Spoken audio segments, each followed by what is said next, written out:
DraftKings. A New Jersey family is suing DraftKings. They believe they're liable because the husband gambled away $1 million, close to $1 million in 4 years.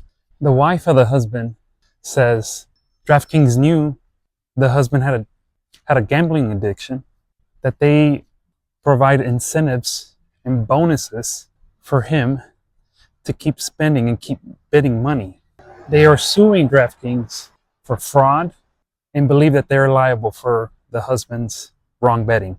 This is an interesting topic because nowadays, most companies are really good at human psychology. Look at Amazon. One click and you buy whatever you want and it magically appears in your door. My wife talks about how there's promotions weekly for the Starbucks app.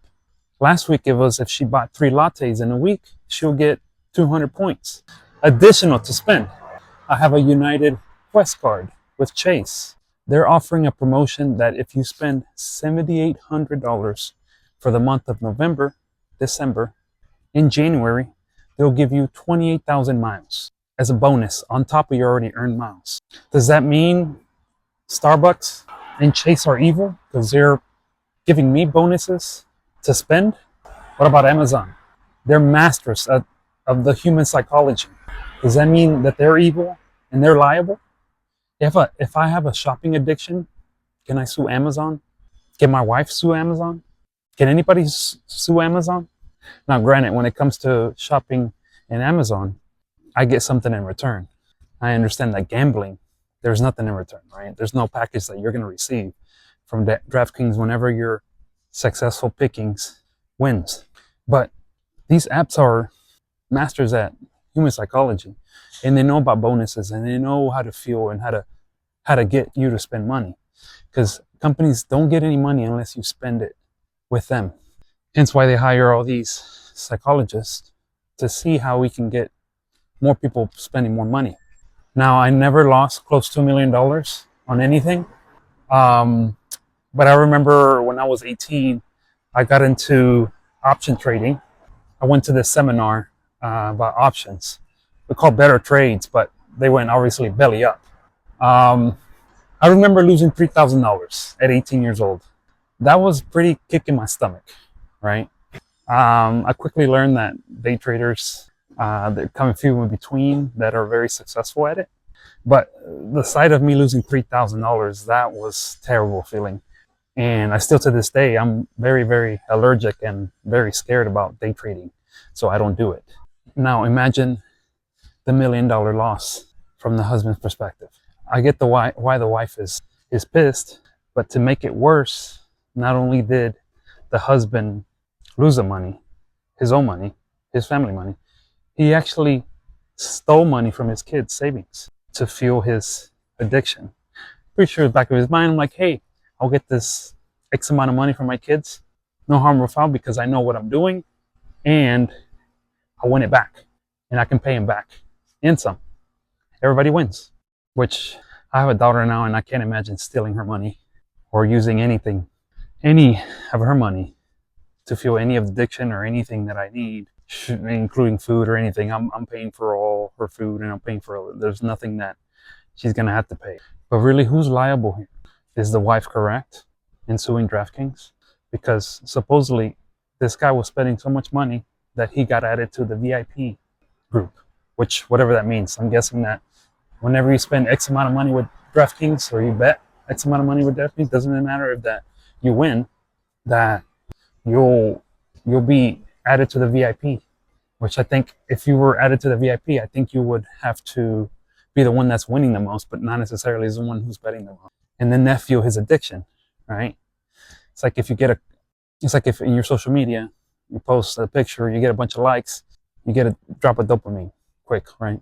I'm pretty sure he was getting a lot of dopamine out of that, and he felt special for being part of the VIP. But really, who's liable? Is it the husband? Is it the wife for not double checking and not verifying all the financial transactions with their husband? Is it DraftKings? Is it the children? Are they liable? To be honest, from my opinion, is the husband and wife are liable, not DraftKings. We all have to be adults and take responsibility for what we've done all the losses.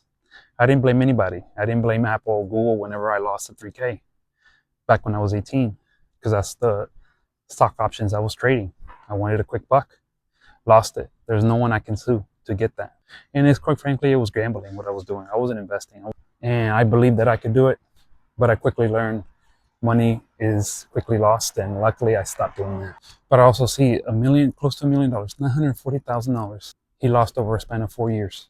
I see the frustration, and I see wanting to cast blame on anybody and anybody that you can try to recoup that money.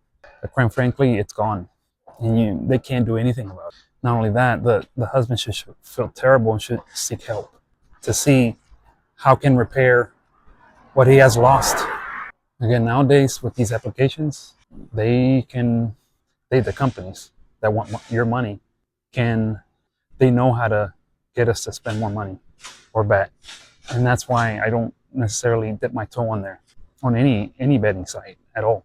I don't know what's going to be. Right? I don't know who's going to win and who's going to lose. And I know I'm going to be losing money, because I'm sure how it works is DraftKings, they're not the one betting, right? They're the one holding the funds and getting a portion of the funds that were already put in. And it was the husband that, in his own adult mind, logged in, created a profile, and started putting in money. Whenever he lost the first 100 grand, it wasn't enough. Next 200 grand, 500 grand, 800 grand. It wasn't enough, to the point where he stole money from his own kids to feel this.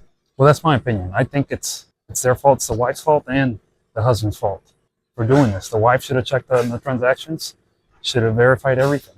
When it comes to finances, my wife and I, there's no secret door. She knows what I'm spending on, and I know what she's spending on. We have joint accounts, and that builds trust right there. But what do you guys think? You think this family should get money back from DraftKings? Do you think DraftKings are liable at all? Or should the family eat the loss? It's a good question. See you next time.